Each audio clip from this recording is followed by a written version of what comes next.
Welcome to Florida Focus, a college football podcast. We have a Seminole and a Gator together, trying to put aside their differences and bring you the fantastic world of college football. Thank you for joining us on this ride of hype, hope, and hilarity. My name is Brandon, and I am joined by Chris. How are you feeling about today's show, my dear and good friend? I'm feeling pretty good about it. A lot of changes, not only in our lives, but in our teams with the new coaches, and I'm excited, nervous, just like the show today.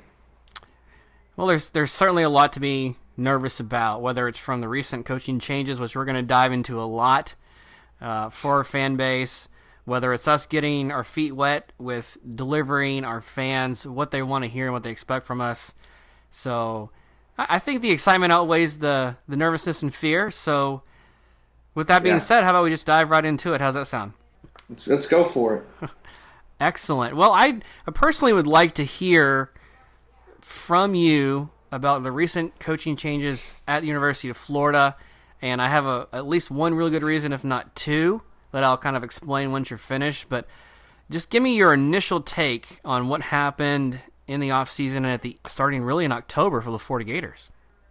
Well, it's a change that definitely was needed, and a lot of people are excited about Coach Mullen coming in. I personally am a little bit more hesitant. I know that they are excited because of, and I get why people are excited. I definitely get it. He was part of a great teams back in from I think 05 to 09 is when he was here. We won 2 national championships. He coached. He was a quarterback coach for a Heisman. He coached other players like Alex Smith when he was at Utah, Dak Prescott at Mississippi State. So I get why he brings excitement here, and I think he's definitely going to be an improvement. But I'm still a little bit hesitant. I know that when he was at Mississippi State, he got them to places that they've never been, but really never over the hump. And versus like ranked teams, he doesn't have a really good record, and that kind of gives me a little bit of hesitation. And I understand he was in the SEC West, and there's Alabama, so I get why he's not going to get over the hump. I get that. I'm kind of burned, to be honest, as a fan. Okay. And so I'm kind of like, okay, I'll believe it when I see it. But so far, what he's been doing and saying all the right things, bringing a lot of energy to the program, bringing a little bit of light to the program, a much needed light. And I just know a lot of fans are just frustrated. We're just done with this. Oh, we're better. Oh, this is the next Tim Tebow. Oh, this is the next whatever. And we're just done, and we're just like, okay, enough of the talk. Let's actually see it. And it ebbs and flows, absolutely. And we're just tired of losing, to be honest. And we think of the glory days of Spurrier and Meyer, and this guy was connected to one of those great coaches. So I see why people are excited, and a lot of people are excited and pumped. I'm just not sure if he can get us to a title. I know he's going to get us to 8-5 consistently, maybe a couple of 10-win seasons. I hope he proves me wrong. I absolutely hope he does. I'll be the first to go, I was wrong about this guy. So I'm a little bit hesitant, but a lot of people are pumped that he is here. And I see why. I get it. I totally do. Okay. And I think some of those reservations are pretty well founded. And you and I had talked some time ago when these coaching changes took place. But to recap and remind me, you're saying probably an 8-5 season. with his ability to coach quarterbacks and a stability, if you will, with recruiting, where do you imagine those 5 losses would fall under the Mullen era? Um, Historically, SEC West road games were just we just I don't know what it is. We just can't get it going. Okay. Um, yeah, Georgia is definitely on the rise. So we get to face them every year. Florida State, although they got a new coach, I don't really see them taking too much of a step back. Those are the big ones, I believe. I mean, LSU, that's always a coin toss. We have to go to Mississippi State this year, Okay. and just I know our luck. I just know it. And South Carolina is doing pretty decent. So those are the games that I'm just kind of, yeah, I'm just not just sure about the whole thing this year. It's a little interesting. I see. I don't know if incestuous is the right word for the coaches in the SEC, but you certainly see Oh, a lot big of words you here. know. Okay, starting off the podcast with big words. Okay, you finish, and I'm gonna go ahead and pull up my dictionary here. Go ahead. Well, I just want to point out that a lot of the assistants are getting bumped up to head coaches, and they're moving schools. You know, you have Muschamp now in South Carolina. Of course, you have Ole Miss moving up their assistant to their head coach, and over the history of the SEC, it's been Saban going from LSU to the NFL, which is a weird tenure, back to Alabama. You see Spurrier going from Florida to South Carolina, like Muschamp's doing now. Mm-hmm. Do those kind of taint the way you go into those games? Like, do you look at Mississippi State and say, well, maybe we do have an edge? I think we have a better team going into it, but I don't know. I just and maybe this is just the Florida fan of me that's been burned. We just in those games we just don't have the luck when it's the revenge games or we have your coach games. We just Okay. I don't know. We just haven't been fortunate in those matchups. So I'm very pessimistic when it comes to those kind of types of games. Okay. And I think I pretty much share that opinion as well. And when we talk about our next subject, I'll kind of get into maybe a little bit of how Florida State's experienced that in the last decades also. Okay. So 7-5, but you think maybe 10, I don't know, maybe 11 wins is a ceiling for him? Do you imagine that takes place sooner rather than later? If it all depends on our quarterback, honestly. If we have some pieces here and there. I like some people on our defense. I like our running backs. But if we get that, we solidify a quarterback. If he pulls a Dak Prescott, or I'm not even going to say Tebow, but or a Dak Prescott. If we just get a Dak Prescott-like player, yeah, I think we can get to 10. Okay. But that's his specialty. That's what he does. So if anyone can do it, that's him. So I think it really depends on the quarterback, and I like the Jones who we got. I like his, the freshman coming in. Right. I know Matt Corral was the guy that we were going to have, but when Mullen came in, he backed out, and I don't blame him. There's no ties. He doesn't owe anything to Mullen.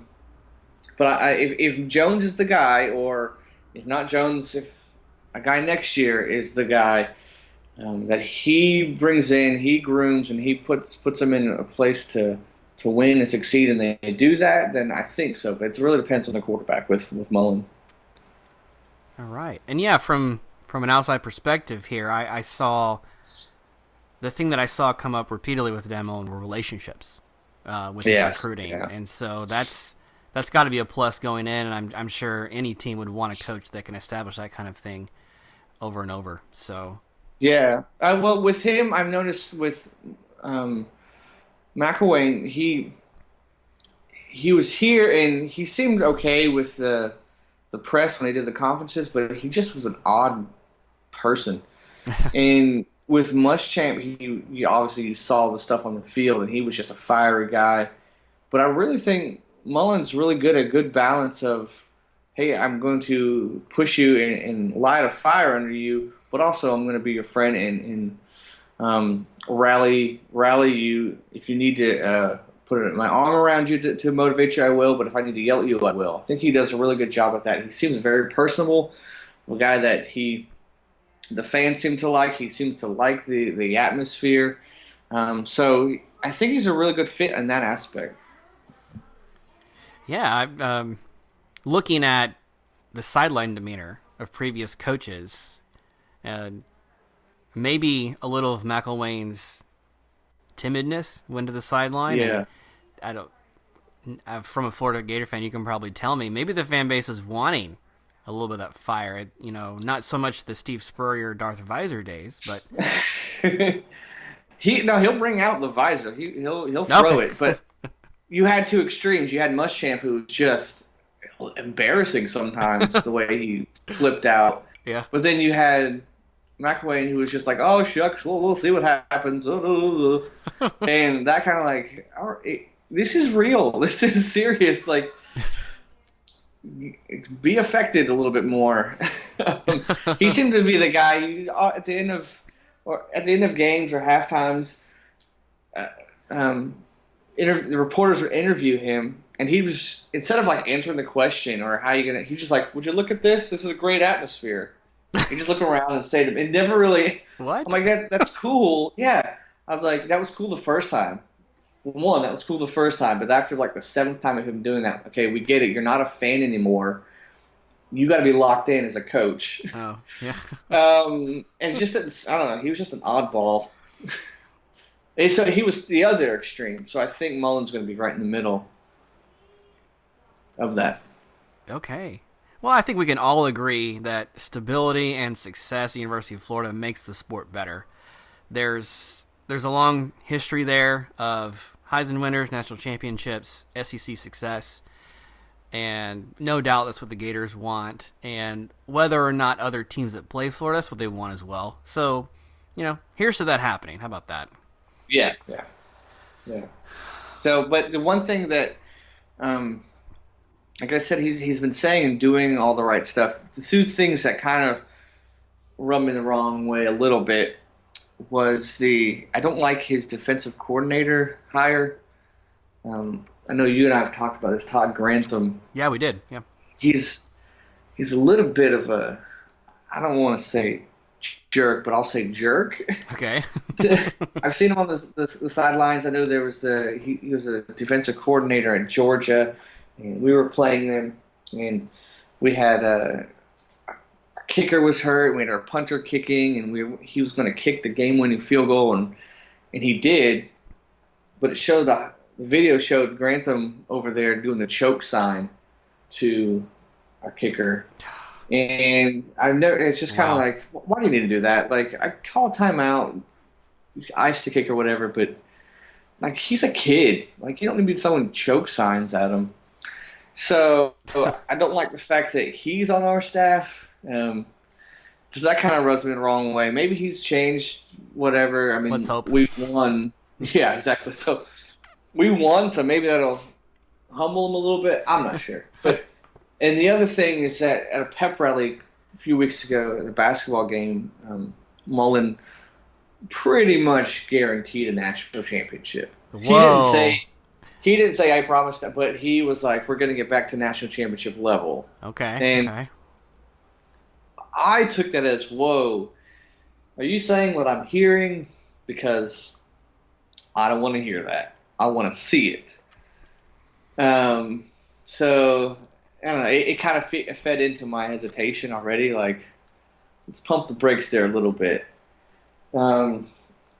So you can interpret it whatever you want to. But those two things I'm kind of like, I'm not sure about. But other than that, he's been saying and doing the right things and bringing a lot of hope and energy to the program. Yeah, I'm kind of a fan. But just FYI, did you hear about his comment about Georgia with the squirrel? Mullen? Yeah.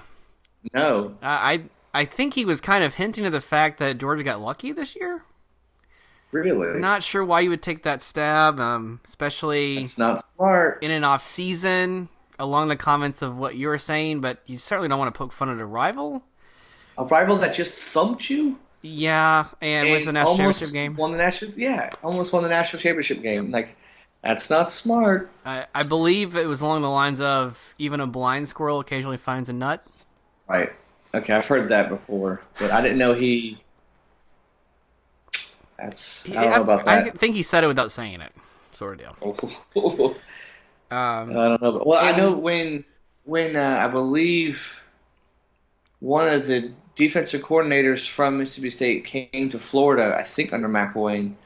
Mullen was a head coach at Mississippi State and called that a lateral move.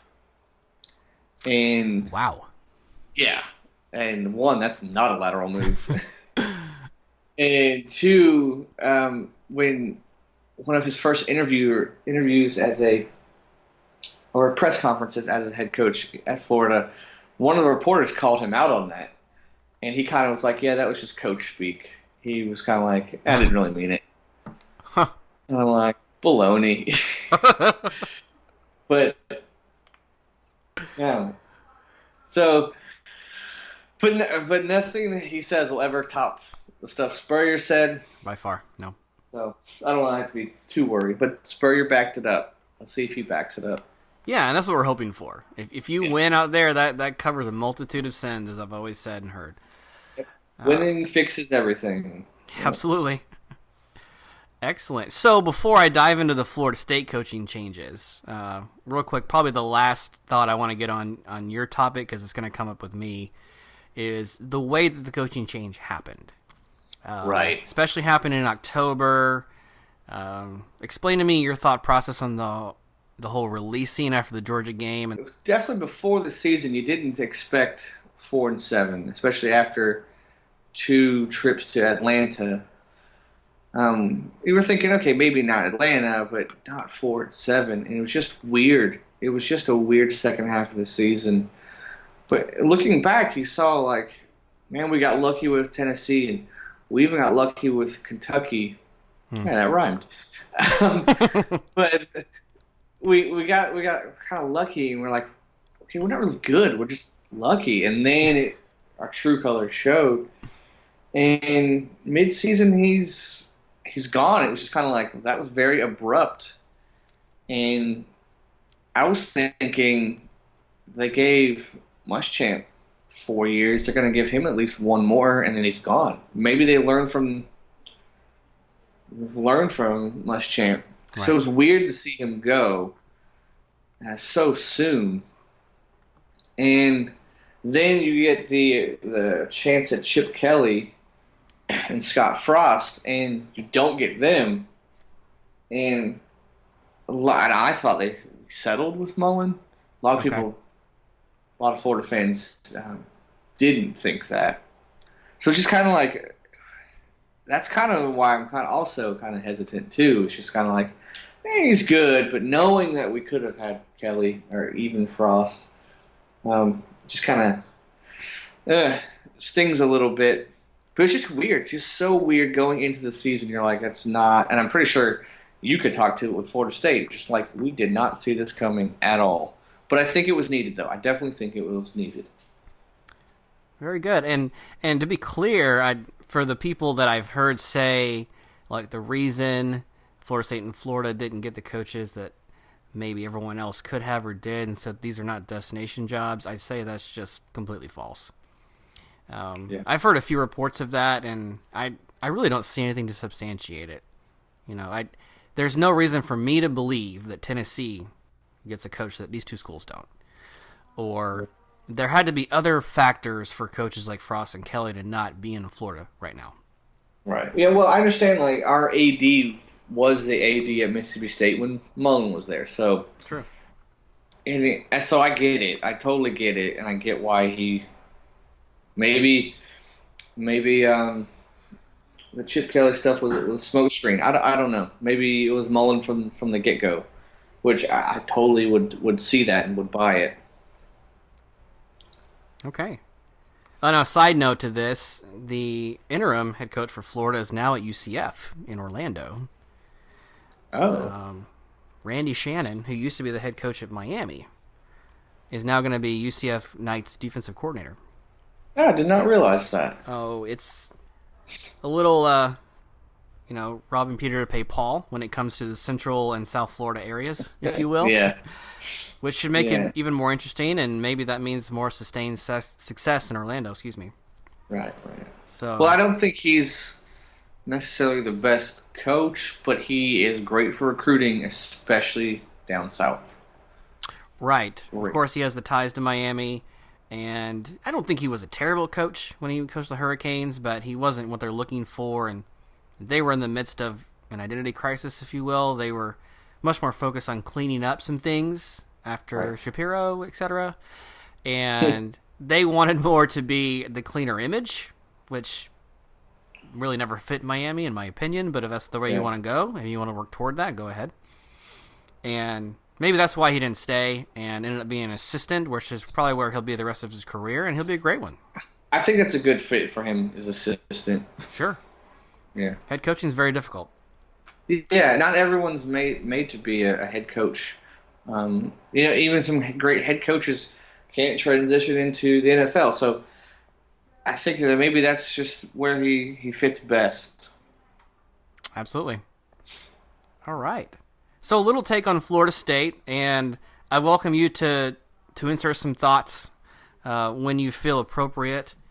I think that the whole way that Willie Taggart became the Florida State head coach is probably where we want to start with Florida State. Okay. And how it happened was completely unexpected and crazy. And let's just put a little context to the coaching history of Florida State. There's hardly any. I would say this. I can think of one. Yeah. And then nope, that's the same guy. I didn't know that they had coaches prior to Bowden. Yeah, I mean, most people don't. That was a thing. And, for us, that's our entire life was Bobby Bowden. Yeah. Up until 2009. For the listeners that already know, 1976 was the year Bobby joined Florida State. He was at West Virginia. Wow. Yep. The year of the bicentennial. So you look at everything that he's done, he stayed for so long. Clearly College Football Hall of Fame, put a statue up before he retired. Right. He stayed until he couldn't stay any longer. And we had an assistant coach in waiting, which was kind of an interesting concept in itself. Yeah, I think that was like revolutionary, at least to my knowledge of that idea of grooming a guy to be the next guy. I think as a Knoll, me personally, I love the idea. Because it gave us stability and said there won't be a coaching search. There will be no rigmarole. There'll be no carousel. Again, with the big words, I love it. Continue. It just happens. No, I'm a fan. I'm definitely a fan. I like words you say. Say again. Let's go for it, man. It's part of the ride. So we look at this, and I say this is great. Other Florida State fans absolutely hate the idea because Bobby's their hero, and he's all that they know. And Jimbo's just the next guy pushing him out. Yeah. You could probably argue that the last year, which was 2009, that's what happened. And I'm on the side that it didn't. Bobby, to this day, will say he wanted to coach one more year, which is fair. Yeah. But in the end, and unfortunately, sometimes this game is all about money, and that's what this came down to, I think. Florida State was coming off of a max 9-win season over the previous 4 years before he left. There's money to be had with making playoffs, with making Premier Bowls. Bowden couldn't remember players' names, unfortunately, toward the end of his career. He stumbled during interviews. He didn't interact with the media very well, and that's what tends to happen, unfortunately. And I don't even know that was an age thing. It just kind of happened because the game had evolved so much. Now, why did the game evolve so much? Because he evolved it. He changed everything about, I'm going to take a track star and put him on defense, or I'm going to go get the best athletes and just turn them into football players. Right. He turned in a lot of multimillionaire players in the NFL, but in some small degree, the game had passed him a little bit by. So fast forward to the end of Jimbo's career after he'd been the assistant, and once again, we found ourselves in the same situation where Jimbo wanted to be hired away. And I say that specifically because maybe toward the end we think Jimbo did want another school to court him enough that we had to give some kind of counteroffer to keep him. Okay. The evidence for that would be this particular last season. He continued to quote how, I don't know, much our facilities needed to be worked on. Right. When we had just built a multi-million-dollar indoor practice facility. Hard to believe, actually, we didn't have one before Jimbo showed up, considering the weather in Florida. But it got done, and the continuing push to get other facilities done while he's here. So the last week in October, I'll rewind, early October, late September, the first rumor came out that Jimbo wanted to go to Texas A&M. And we, of course, thought that was ridiculous. Like, there's no way. What did they have to offer? Why would he leave when he's winning? But then you look at the schedule, and we had already lost to Alabama. We started 1-3 after loss to NC State. It was looking very dismal. And with only a month in, we're like, man, I don't even know if a bowl game is on the schedule for us this year. So then you start to see some weird things happen in December. The last week, he was in Tallahassee. He had a fan call-in show, and the guy flat out lied to get on the air. I don't know. You probably heard the story, right? Right. Yeah. He lied and said he had some question about the bowl game or how we're playing Louisiana Monroe. I mean, who would have actually cared about that? But when he gets up there, he says, you're telling us this entire season, Jimbo, to stay loyal and attend the games and sit in the seats. Where's your loyalty? And he was quickly ushered out. Right. Basically bounced out of a what an open idiot. media. I'm sorry. That guy is not the brightest. Turns out that, by the way, that guy was a lawyer. Okay, maybe he is kind of bright. So maybe I stand correctly. Well, he may be, but I don't know that I'll be visiting his law firm for advice anytime soon. Right. Yeah, true. So you see that kind of stuff. We know the rest. Jimbo kind of leaves in the middle of the night-ish. He takes off. We later find out he wasn't contacting recruits for like 2 months. It was clear he just kind of wanted something better. Whether or not this succeeds for him, I have no dog in the fight anymore. If people ask, do you hate Jimbo? No, he brought us a lot of wins. He brought us a title. He gave us another Heisman. The recruiting, as we all know, was fantastic, top 5. And his record against rivals was unparalleled. Percentage-wise, it was better than Bowden. So, if I could rewind and go another 10 years, I would take those same 10 years, absolutely. I don't think any Florida State fan would say otherwise. You got a national championship and a Heisman. That's hard to do. Some schools never get it. Right. A couple of ACC titles. Yeah, that's good stuff. Well, as Florida fans can relate a little bit with Meyer, the way he left. He said that he had the stress was getting to him, wanted to deal with his family more, and that was a really good reason. Like, okay, we wish you the best. A year later, he's at Ohio State, a team we don't really like to begin with, and it just seemed kind of, I don't know, it was one of those schools that was always his dream job, that and Notre Dame. He always made clear. And so, like, really, that school a year later, and you say that stress is going to be the reason why you're not going to go, but you're going to go to Ohio State. And so we felt a little, we're kind of like, but he won us titles. He got us a Heisman. He brought us back to relevance. Like, so it was bittersweet, and it took some time for us to kind of be okay with him.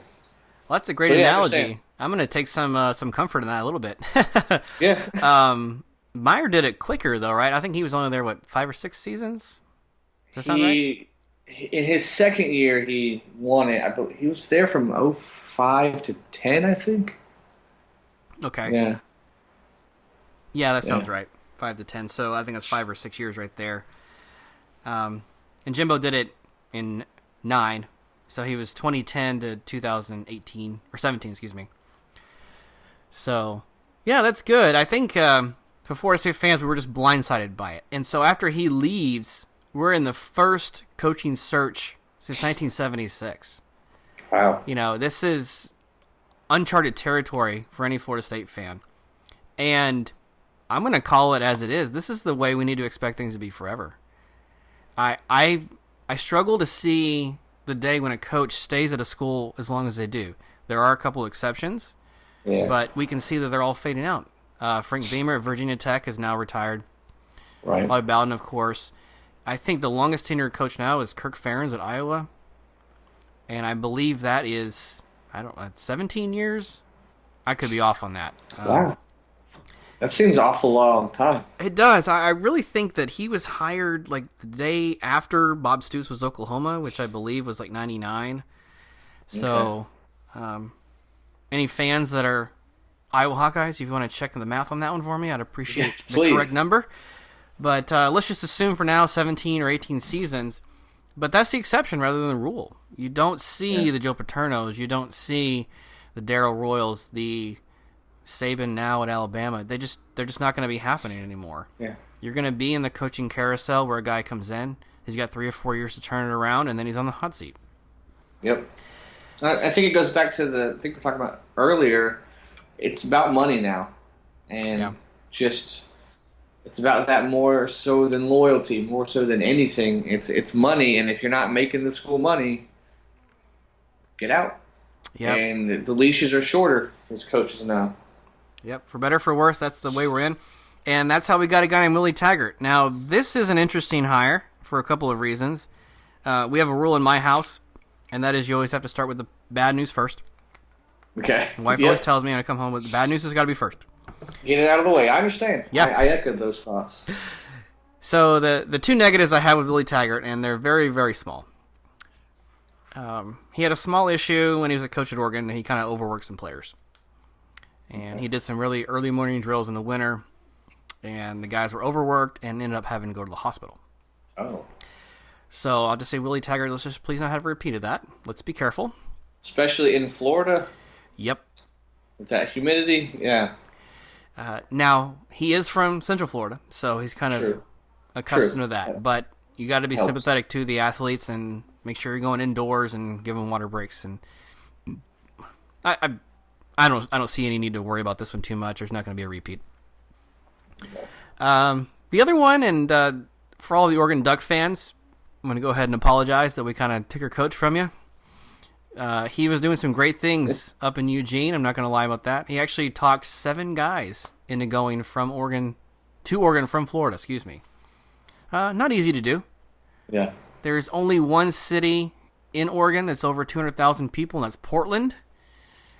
So there's not a lot to see besides the coast and the headquarters of Nike. Yeah. So there you go, Willie Taggart. Well done on that. He's a recruiting master, and that's one of the benefits of having him as a coach now. Yeah. So anyway, while he was recruiting some of the guys in Florida, he actually kind of like made a small detour to Tallahassee to interview for this trip, which means that essentially Oregon paid for his interview. Oh, that's the worst. Not good for him. Probably want to avoid stuff like that. Yeah. Could have made a wiser decision. Could have gone on your own time. Could have figured out a way to say I'm visiting family down in Manatee, or I think it's Bradenton, the Tampa area is where he grew up. And kind of done it that way. So I can understand why there'd be a sour taste for Oregon Duck fans with that. So again, just clean it up. I don't see any need for a worry there. But the positives, as I mentioned, he's a great recruiter. He is from Florida. He is an amazing Florida State fan from birth. He's always been a Florida State fan. He actually coached in Tampa for a while at South Florida, and his family would still wear Florida State Seminole gear to the games. Oh. That is how committed his family was, and that's not going to end. And so if anybody ever questions and says, are you legit Where does Florida State your loyalty fan? lie? Yeah. He's going to pull out some baby pictures and say, this was me at 3, and I'm holding a Florida State jersey here. It's not going to be hard to Right. prove his loyalty to the school. And for most fans, they're going to see this and they're not going to want to skip over it, and so I'm going to mention it too. The color barrier is broken.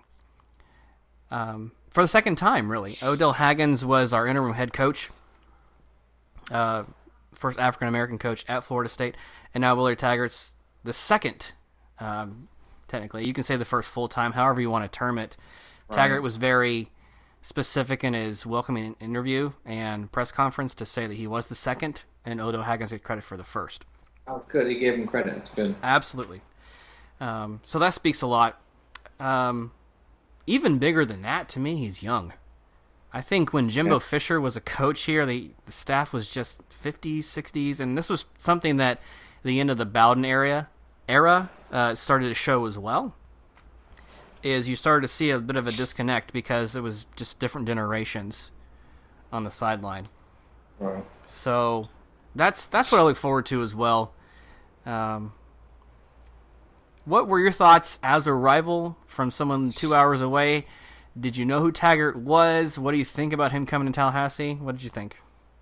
I barely heard of him until someone mentioned that he coached at USF, and then I was like, okay, yeah, I do know that guy. And he was on the short list for Florida for a lot of people, had him on the short list. Things that do concern me with him, that an overall record isn't the best wherever he's been, but he had success at South Florida, which is hard to do, and he was starting to have success at Oregon. I think that they've landed a great recruiter, as you said, someone who knows this state, which is very important, especially with not only Miami and Florida to compete with, but USF and UCF and even FAU coming up a little bit. It's even Absolutely. harder to recruit. Sure. So having a good recruiter is very important. And not only in state, but as you mentioned, he can pull people from other states. So that's going to be really helpful with them. What do you think the record is going to be, or what the ceiling is, or how do Florida State fans outside of your house feel about him and the hire? Because the ones I've talked to are really excited about him. I'm on the excited train too. I think you give him a couple of years to get in his recruits, to get the system going. It's a brand new system for Florida State. It's going to be very much a contrast from what we're used to seeing. You and I mentioned this before. Willie Taggart was watching our bowl game again in December. He says, "What do you think of the offense out there?" He says, "Oh, wow, you're never going to see a huddle again." That's the exact opposite of Jimbo Fisher's style, which is, okay, you're going to milk the clock. You're going to have 9 to 13 possessions a game. Pray you don't turn it over because that's going to kill your average. And right. You're going to just go for possessions. And that's going to give us a lot of positive. There are some challenges to introducing a spread. If you're going too quickly and you're not successful, you're just punting faster. That's number one. Right. But the biggest positive I see is the developing younger talent. Because if you're going to go fast, you're going to run, pass deep, then you're more likely going to be ahead a lot more often. You can play your second and third string, develop them better. Okay. Because of the system is the biggest thing, because the recruiting, I feel like you give another year. By the way, he did a great job recovering on the recruiting trail. Yeah, he Florida did. State to go and put up a number, I think it was somewhere in the teens as far as recruiting goes. I think 11, 12 is what I was looking at. Yeah. There you go, even a little higher. I think I remember seeing that number as well. That's just impressive for the fact that some people are like, I haven't talked to FSU in so long, I can't remember the coaches' names, or they had been silent commits and had kind of wandered off, and he was able to talk them back into a visit at least. And right. so that's hugely exciting. As far as, to answer your question, number of wins, I think the over-under is safely 8.5 next year for 2018. After that, they say that most coaches make their improvement the biggest jump between years 1 and 2. Right. That, for me, will tell us where we're going to go. It's really tough to know with the way Clemson continues to succeed, with Mark Richt being so good at Miami, how this is going to go. I really think we're in the 9-10 win range every year. It's going to be tough to get to that national title caliber again. Mm-hmm. And it's going to take that right player, that right set of coaches. Bigger than the system, bigger than the recruiting to me, believe it or not, is keeping your assistants together. That's the hardest thing. Yeah. Turnover. Sure. We've hired a lot of guys that we have to kind of look up, and you're like, do they even have a Wikipedia page? How do I find out what he's done? Right. And so that actually may work to our benefit in the fact that they're not going to have anything else to go to right away. Yeah. If we develop coaches, then that's how we're going to have success. And the way I know that works is I point to a school like Missouri. Do you remember when they joined the SEC? People thinking that's probably not a good fit for the conference. Yeah. I don't really see how this is going to work. But then you look at how I think they won the SEC East twice, if I recall correctly. Yep. Yeah, back to back. And at least, the East. Yeah, that's right. The East. And I think if you point to their head coach, he would say it's because his assistants were together 10 plus years. So I think that's a great testament to what the core of your coaching staff needs to look like. And this new rule where you're going to have a 10th assistant coach, that'll be interesting to see where that factors in. Yeah, right. So I'm excited. That, to me, just makes the sport more exciting. It's going to get more facets of it up to the NFL standard, if you will. Yeah. And I'm just very excited about it. I'm hoping for 9 wins next year. I know that 7 or 8 may be more likely, and then 10 wins from there. Okay. Good. Where do you think the losses come? Well, you have Clemson every year. Winning there has always been tough. So if you assume probably a loss going to Clemson, assuming they keep the caliber they have, this year if they return their defense, I don't see them losing anybody. Okay. For some reason, and I don't know why this tends to happen, NC State always gets the best of us. Yeah. It's like going to a family reunion. When you play these conference teams year in and year out, they just have your number. Right. So there's a lot of teams, and I hope this changes with the new coaching regime, is that we start to eliminate those unexplainable losses. You know, if you cut down on one of those a season, you go 9 or 10 wins every year. Right. Miami's going to be a dogfight, so if we're saying Clemson's a loss, maybe like an NC State, and then Miami's a coin flip, you lose 2 out of those 3. Okay. I'm not forgetting Florida, of course. So I don't think we're there yet. I don't think we're there. At the moment, don't see a lot of threat. Now, you go to the swamp, you never know. And I certainly don't like a new coach coming into this rivalry. No matter how long you've been a fan of the school, you still have to be prepared. And I think this year... I think Florida just has more catching up to do than... Perhaps. With talent, I think. But, yeah. All right. Well, that was a pretty good recap of the school coaching changes. Any last thoughts before we move on to our Fave 5? It's definitely going to be interesting seeing the spread at Florida State. The Gators have obviously have seen it and had success with it, and not only with Mullen, but some of his staff on those championship teams. So we've seen the spread, but it's going to be weird seeing it at Florida State. Mm-hmm. And it's going to be a fun game when they play each other. Just to see, I'm interested to see who gets to a comfortable place for their offense first, or by the time that they play each other, what that's going to look like. It's just going to be a whole different ball game when they play each other, a whole different wrinkle to the rivalry. It's going to be exciting. Yeah, and to further that thought, I'm so glad that this game is happening at the end of the season. Florida State has scheduled some pretty early tough ones, and you see that they're clearly not just ready and in sync to do games like that. So this gives us a full 11 games to get ready for each other, and that's the meaning of a rivalry at the end of the season. That's why it's there, and that's what it's all about. Yeah. So I'm glad it's still going to be there, and it'll be a true test of where the programs are after a year. Yeah. Excellent. So to all the fans out there, we appreciate your input on the recap. I know there was a lot, and certainly this show is just an introduction to all the changes that happened, and there's so much more that took place. So that was our take on the coaching changes of Florida State and Florida. A segment that we're going to do, and you guys are going to get used to, and you're going to grow to love, I'm sure, is called our Fave 5, as in favorite 5, but F-A-V-E for short. And now, okay, before we go further, yeah. I looked it up, and is it F-A-V-E or F-A-V? Because I Googled it because I was always on the F-A-V bandwagon, but you introduced the F-A-V-E. Fave 5. Well, it could. I was thinking that the FAV probably comes from like Fab 5. Right. Maybe where that's derived from, so that makes more sense.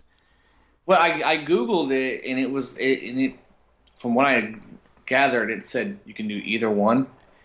But I'm interested. Let us know if you're listening. Let us know. Are you Team E? Or are you Team V? Yeah, which makes more sense. I prefer a little more syntax, so I feel like the E at the end makes a little more sense in me. Sounds like Chris is on the FAV bandwagon. I don't really care, but it's not really up to us, is it? It's up to the fans. Right, I care. So please send feedback so I can tell Brandon he's wrong. We're gonna love to prove each other wrong. I can tell already. This is great. Yes. Yeah. So Fave 5. E without the E, whatever team you're on. That's what we're going to dive into each week. We're going to have a unique topic, and as I've reiterated to each other, we don't know what our lists are. Yeah. We have known each other for so long that these are probably going to cross over, and that's cool. When the topics are different, as it is today, that's not going to happen. But when it does, it's going to be a beautiful thing. Yes. So the Fave 5 for today, Chris and I decided we want to bring to you, the fans, is our top 5 favorite assistant coaches or coordinators at our schools. So as a Florida State fan, I'm going to cover in my opinion, top 5 assistant coaches at Florida State. Chris will, in his opinion, give the top 5 assistant coaches at University of Florida. So I will start. I'm going to go with my number 5. We'll work our way down. We'll rotate. So number 5, and Chris, I welcome some of your intake on this. I think we talked a little bit previously. It's going to be a little more obscure to know some of these coaches. Yeah. And so we may not know each other's schools this well, but the names that do pop out, I would love to hear. Okay. Number 5 for me was very tough, and I had a tie, but I'm not going to mention both. I'll put one in the honorable mention, which I'll put at the end of the show. So my number 5 assistant coach in Florida State history was Chuck Amato. Okay. Chuck Amato he was on the defensive side of the ball. He did anything from linebackers to D-line and basically the front 7. There was the time he went to NC State and he was the head coach. When you said his name, I'm like, that sounds like a coach from another team. Yeah, absolutely. And sense. I kind of teased that earlier because he was an assistant that was with us from the 90s up until 2006. He hightailed it to NC State for 3 years, and he just owned us because he knew everything about us. And it was incredibly frustrating to lose to a school that was clearly inferior to us. But I do have to give him props. He was at Florida State for 14 seasons. He was incredibly loyal. He was kind of an interesting guy. It's FYI, if you're curious to where he is now, he's at Akron coaching with Terry Bowden. That's kind of where all of the other Bowden/Florida State coaches kind of went to die, if you will. Terry Bowden, Chuck Amato, Jeff Bowden, I think is offensive coordinator. Florida State fans will know his name for sure. Yeah, I remember him too. Oh, yeah. I'm sure Gator fans loved him. Yep, he's one of my favorites. Sure did. So I still put him at 5 because of his loyalty to the school, and he did develop a lot of good talent when he was there. Okay. It's a good one. So, is it my 5 then? Yes, sir. Go ahead. It is the Zucker. Ah. Ron Zook. Now, many fans remember him as a head coach, and probably some Florida State really love him as Florida's coach. Not really. But in the 90s, he was their defensive coordinator, and then he switched to special teams coach. And when Spurrier came along, he was one of the first guys to be with Spurrier. And with him, they won several SEC championships and have had a lot of success as the defensive coordinator and really laid the groundwork for coaches to come. And as Florida was turning the corner as a program, he was right there with them. And obviously, you see the Fun and Gun and Spurrier, and they're the front of that. But Zook was there the whole time too, as defensive coordinator and special teams coach. But now, obviously, sadly, he gets looked as the head coach that brought us down after Spurrier. But no, he was a coordinator and did a lot of good things for us and laid the groundwork for success in the program. Well, that's a good take. I actually fall into that camp. I didn't see him as assistant coach. However, you could also say that maybe you took Ron Zook's team as Urban Meyer's early years and had success. Anything to that? Now, he was a great recruiter. He got talent to Gainesville. Okay. He didn't know what to do with the talent. Okay. But he got it. He brought Chris Leak to sign with Florida. A handful of defensive players that were really good. Laid the groundwork for the '06 championship team, which a lot of people might say Florida's best defensive team. His players, his a turnover from him. So, yeah, he did a lot of good things for the Gators. But, y'all see fireronzook.com exists. So that leaves a bad taste in a lot of people's mouth when they hear him. But he did a lot of good for Florida. Well, I'm glad you're giving him the props he probably deserves. So, kudos to Ron Zook, and Florida State fans will probably know 2004. Florida State is heavily favored against the Gators and playing at home. We unveiled Bobby Bowden Field at Doak Campbell Stadium, and we lost that night. That actually was Ron Zook's last game, correct? He'd already been fired? Yeah. Yeah, he had been fired. I don't think he coached the bowl game. Okay. And I remember it's the team carrying him off the field on their shoulders. Sure. And I was just like, it was like, good for him. Good for him, because you've been through a lot this season. And to beat the rival after they unveil Bobby Bowden Field, good for you. Good way to go out. Yeah. I think he ended up going to Illinois and then some NFL teams. I believe he went to Illinois, and I believe he's like special teams with the Packers, I believe, currently. Okay. Yeah. All right. So props to Ron Zook, your number 5. Moving on to my number 4. This is another coach that you'll probably know, and that is Mark Stoops. Yeah. I actually think that Stoops actually laid the foundation for our national championship in 2013. He came in as our defensive coordinator for the 2 or 3 seasons before that, and then he took the head coaching job at Kentucky. Yeah. And I feel like he did a good job. I believe he took over the job from Joker Phillips, if that was the coach I'm remembering correctly. But, from a defensive coordinator of Florida State to a head coach at Kentucky, do you think, okay, how much of a move is that? I still see it as a slight bump up. Some people are like, is it a lateral move? I think you had maybe mentioned that to me a couple years ago, Chris. That's a great question. He wanted to be a head coach in the SEC, and that's still a title that's hard to get. Yeah. So I kind of think he laid the groundwork there. And, of course, he comes from a family of football coaches, and he's probably right behind Bob. Not as good as his brother Mike, who's kind of fizzled out. But I think, to me, he deserves a number 4. It's a good pick. I forgot that he was from there. Because now I see him as Kentucky's head coach, but you're right. Sure. That's a good one. My number 4, Charlie Strong. He also was around when Zook was around back in the early 90s initially with work on the D-line, and he was assistant, and then he came back in 2003 and part of the championship teams with Meyer, with their linebackers coach, and obviously he was a defensive coordinator as well.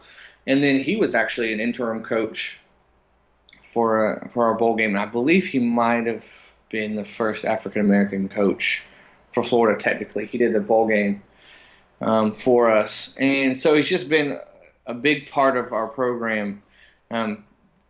Before we had the success in the 90s, and then when we had the success with Meyer. So he was a great coordinator, I really loved the defense. I loved the defense he had in '08 was just phenomenal with Spikes. The secondary Oh yeah. was out of this world. A lot of guys that went to the NFL from his defense. So I really liked him, and he's. I'm surprised he didn't really work out at Texas. I thought that was a really good fit for him. Um, but he's been with Florida for a long time now. I didn't realize that he was until I was doing some research that he was also here in the '90s as well. Yeah, and I have to give Charlie Strong some great accolades myself because he was in the talks for taking over the Florida State job this year too. Yeah. There was, he's at South Florida now, and I couldn't agree more with you on the Texas hire. I don't know that the academic staff gave him enough support there. It's hard to know exactly why he couldn't succeed in Texas, but Yeah. I thought it was a great fit as well. That great defensive mind, and yes, I can confirm you're correct. He was the first African American coach at Florida, and arguably in the SEC before Sylvester Croom. Does that sound right? No, I think Kroom was before him. Croom was before. Okay. Because I remember they're making a really big deal about him being the head coach. Sure. Yeah. And the reason that I bring that up again is not how much I like Charlie Strong as a coach, but it ties into my number 3 my number 3 coordinator, at Florida State, and that is Odell Haggins. Now, everybody knows him just like most people have gotten to know an assistant coaches at a school because he took over as head coach after Jimbo Fisher left. So he coached us for 2 games, and I actually saw somebody tweet out something like, Odo Haggins took a team that was 5-6 to a team that was 2-0 and outscored teams like 171-48, whatever the scores were for the 2 meaningless games we played, Right. And so he was taking a terrible team, making a dynasty. But I mean, there's some truth into what he's done. I actually, it was like handing the mic to an assistant coach for the first time in 20 years. He's been with the program since the 90s. He was fantastic as a player. Didn't pan out in the NFL, and he went right back to Florida State. Okay. I think he is one of the favorite coaches by the players. He's actually from Central Florida. He recruits the area extremely well. 2-0 as a head coach, just like Charlie Strong in 2004, took over a team that was in transition, didn't bat an eyelash, just kind of took it over. And if you listen to all of his audio, he just took over and gave all the glory to other people. Gave glory to God. He was thankful for Bobby Bowden. He was thankful for all the other assistants and people that kind of paved the way for him. Very humble. And I'm glad that we got to see that side of him because, again, you just don't see a lot of the assistant coaches. They're really behind the scenes. Right. And for me, that's why he went up so high on my list, is because of how he handled all of this, because he was the only assistant coach retained by Willie Taggart. That just speaks a lot in itself right there. Yeah, it does. Yeah, I don't know if Florida retained anybody. So, yeah, it's a big deal when the new guy says, I like what you're doing, you can stay. Yep. Yeah. All right, so my number 3 is you're just going to see a pattern here. A lot of defensive guys. You're right. Crazy because I'm big on offense. But Dan Quinn, our defensive coordinator, he's only here 2 years, in 2011 and 12. But he is now the head coach of the Atlanta Falcons. And before that, he was Seattle Seahawks defensive coordinator when they won the Super Bowl. But he was here, and as much as we were awful during the Muschamp era, him and his defense was a bright light, and so many of his players are in the NFL now. And it was just fun to see. I know, obviously, Muschamp was a defensive guy, and he was the head coach, but Dan Quinn's defense was really, really fun to watch. And they won us a lot of ball games because our offense was doing nothing. And it was just from the D line to linebackers and the secondary. It was just a lot. You saw a lot of talent and a lot of potential, and they carried us through those seasons. Now, when he left, it was the year after he left, we went 4-8, and just a lot of awful stuff happened there. But before he left, though, he did a fantastic job as our D coordinator, especially the D line. And it was just really fun to see the talent on that side of the ball. Excellent. And again, I'll admit, didn't know he was a Gator coach, so that's a great testament to the talent the school can produce. Mm-hmm. Wow, we're getting tight on the list here. Yeah. I think I mentioned to you beforehand, before we started, that my number one, number two coaches were a very hard decision for me to make. And I'm going to go ahead and put my number two assistant Florida State coach as Mark Richt. Okay. Mark Richt was with Florida State 11 seasons as an offensive coordinator. He was a grad assistant before that. He was a coach of 2 Heisman winners. He had amazing offensive schemes, and he was flat out a nightmare for other defenses. Yeah. There's no way about it. You probably remember some games that probably should have gone the Gator way, but because of some plays made by either Warwick Dunn or Charlie Ward or Peter Ward, any of the guys from the 90s, it swung the other way. Right. When it might not have because of him. And right. he just made offenses incredibly fast, incredibly schemed, and just impossible to defend. And we all know him, of course, now as the coach that went to Georgia and made them successful. Yeah. And in my opinion, in the modern era, he made them what they are. Right. Yeah. And now he's at Miami, which is alma mater. He did play quarterback, and I believe he backed up, like, Jim Kelly was a quarterback, but couldn't. Kelly and a few other people at the same time. Huh. And he was like the 4th best, and like the other 3 went on to start in the NFL. I forgot who they are, but crazy to think. Yeah. And of course they made good playing careers, and he's had the best coaching career by far. Yeah.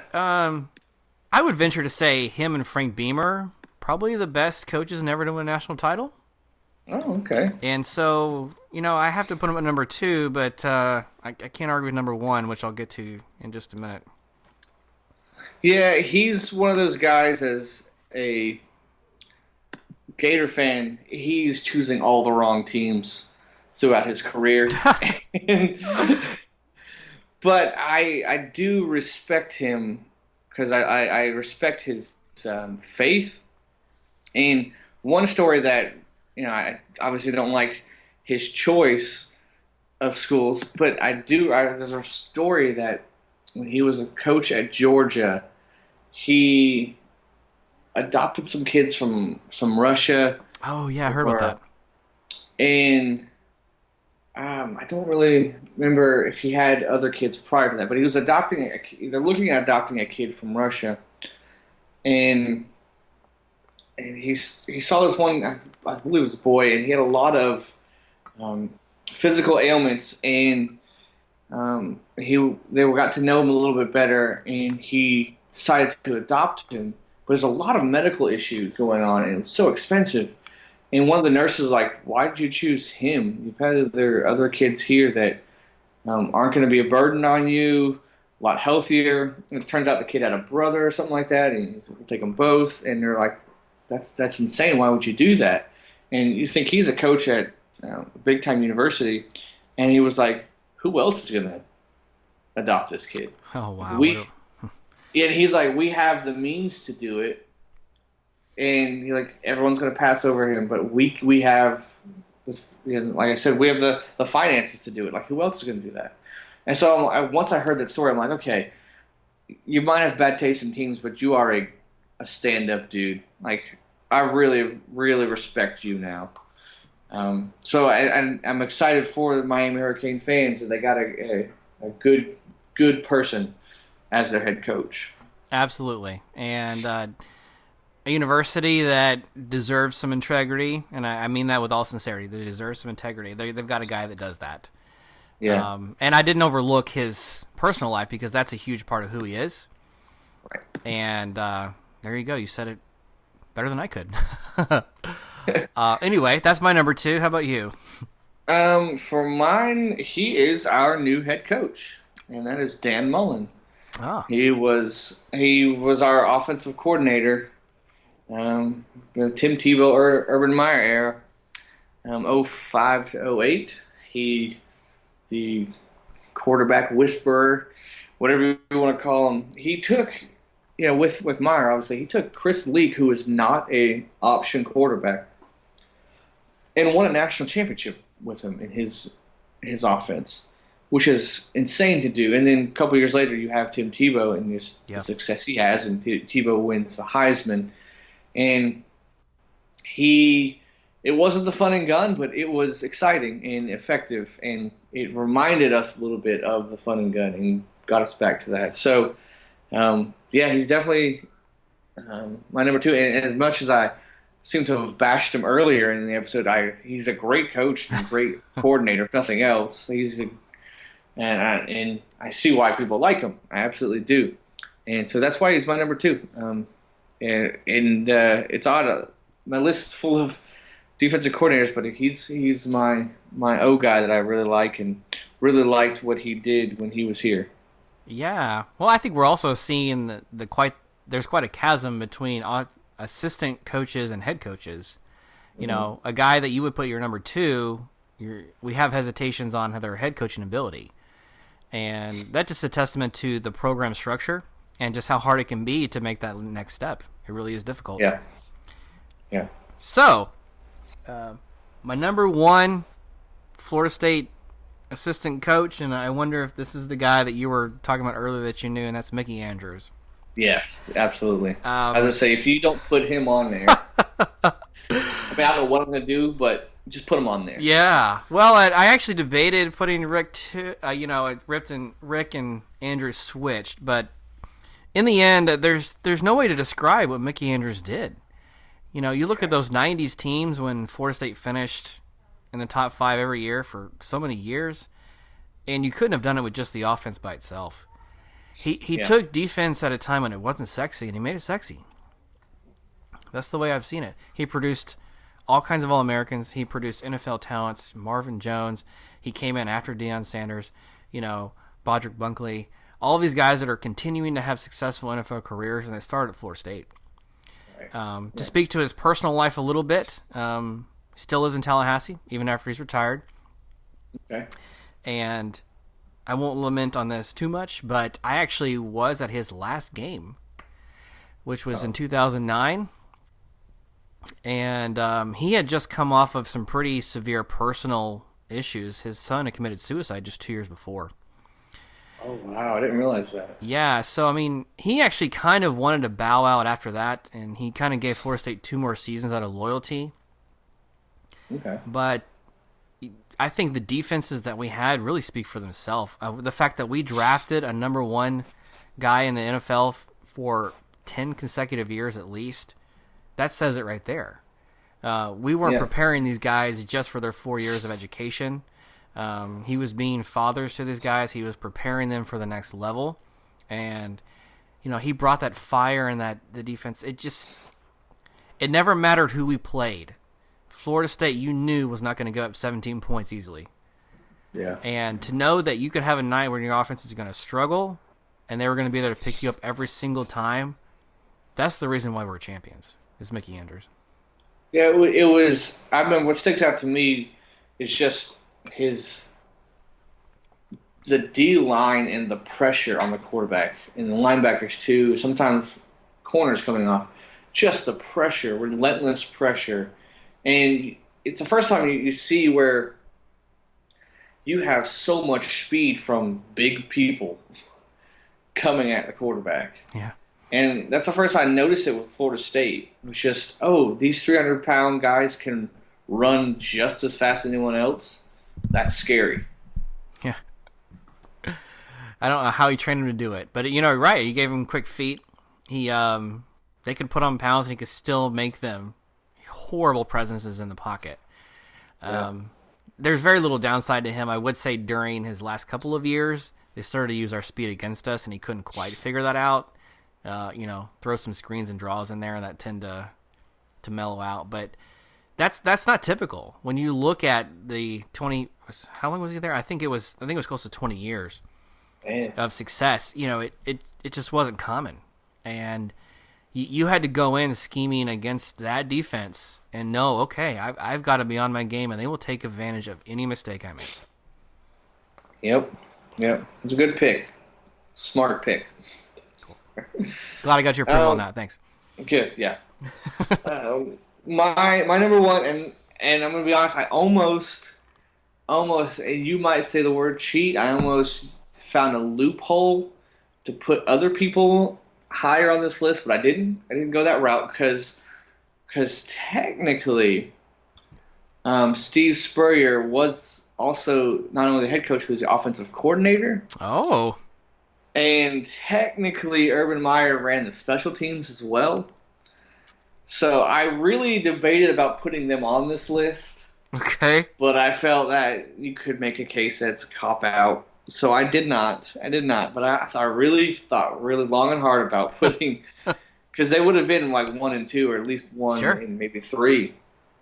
But I did not. So instead, I went with my number 1, and that is Bob Stoops. Mm-hmm. The other Stoops, yes, sir, is my number 1, and mainly because you see in the 90s the fun and gun. We are just throwing 50 points on people, and we're winning a lot. But the one thing that tripped us up a lot was our defense. Now we had Ron Zook there, and he did a lot of great things. We had a lot of great defensive players, but we just could not get over the hump defensively. And when he came in, 96, he was the thing that pushed us over. Not only are we going to score a lot of points, but we can stop you now. We can finally stop people from just going down the field and scoring on us. So, or if the offense is having trouble, we can rely on the defense. And so that was huge to us, and brought us our first national championship.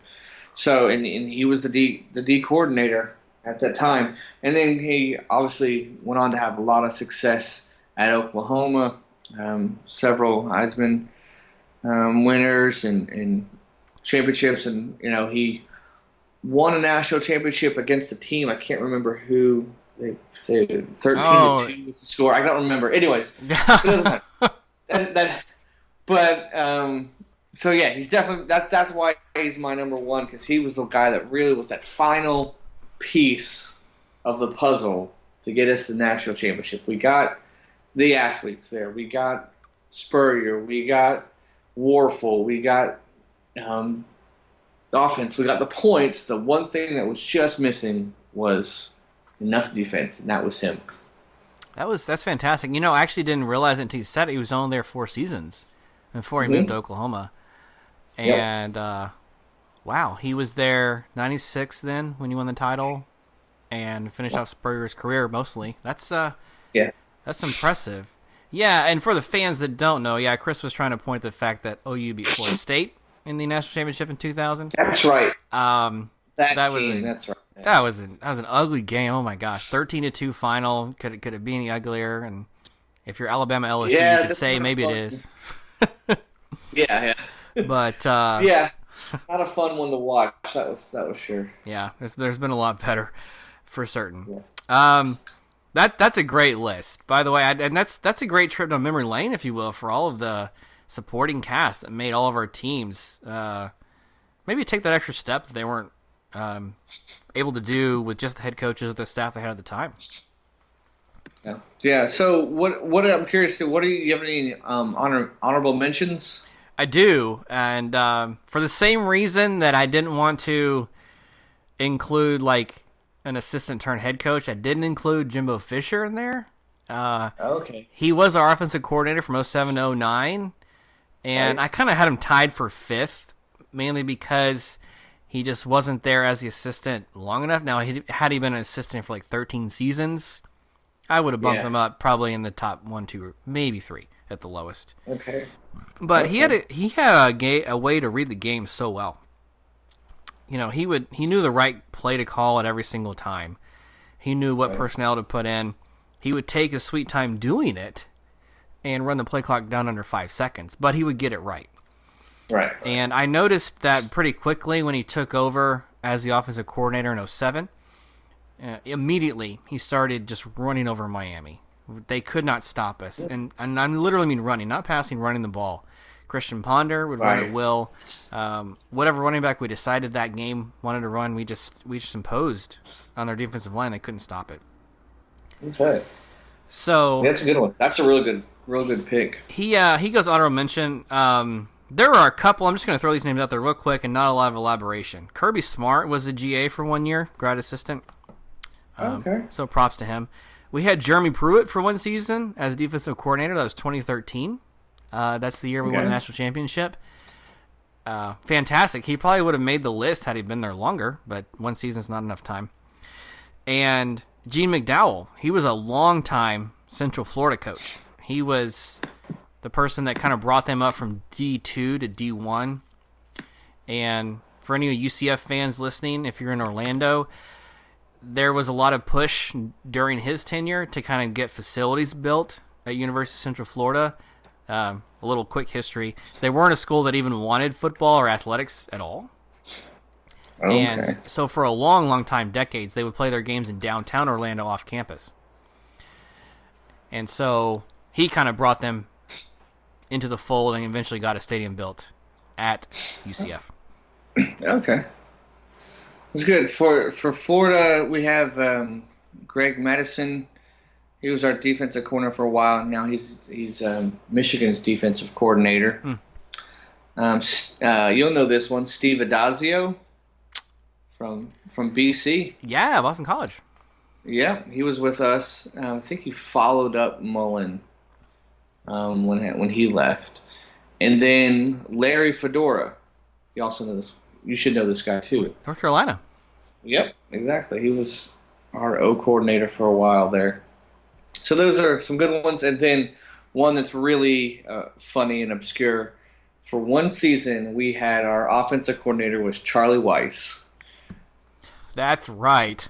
Yeah, and it's just real funny to say every time, like, Charlie Weiss was a coach for Florida. It's really funny. And what a bust. What a bust. It was one of those hirings when Muschamp hired, you're like, interesting. That's all you could say was interesting. And second he got a chance to leave, he bolted. Okay. I don't blame him. Yes, that's a interesting hire for sure. How about that? I think I forgot about that too. Wow. All right. Well, I'm sure the list could have gone on. We probably could have done top 10, top 20, top 25, but there's that to me is the best snapshot we can provide for anyone looking to know who's the supporting cast, who are the assistants that have made the program what it is today. And so I'm glad we had the chance to dive into that. That was a lot of fun. Man. Well, I think that about does it for today's episode.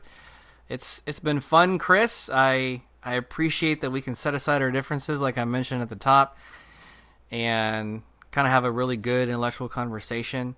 For anyone else that wants to join the conversation, for anyone else that has an opinion of, man, there was a top 5 I can't believe you guys forgot, or how is this guy not even make your honorable mention? How are the fans empowered to get a hold of us and make that connection?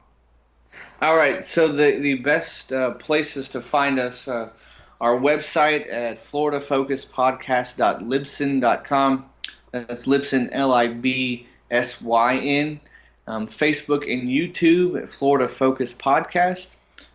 Twitter, hit us up at Florida Focus Pod. And then please feel free to email us at floridafocuspodcast@yahoo.com. We would love to hear your feedback.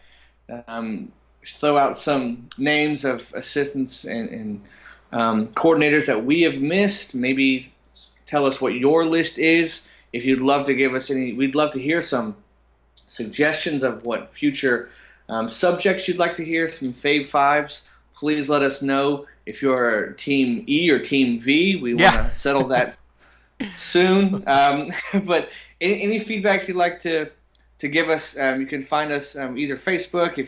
If you're on YouTube, please like and subscribe, add a comment, or there's many ways to reach us, and we would love to hear from you guys. Yeah, so thank you guys for tuning in. For everyone listening, however you're out there on the airwaves, We appreciate it, and we look forward to the next episode. You guys have a great time.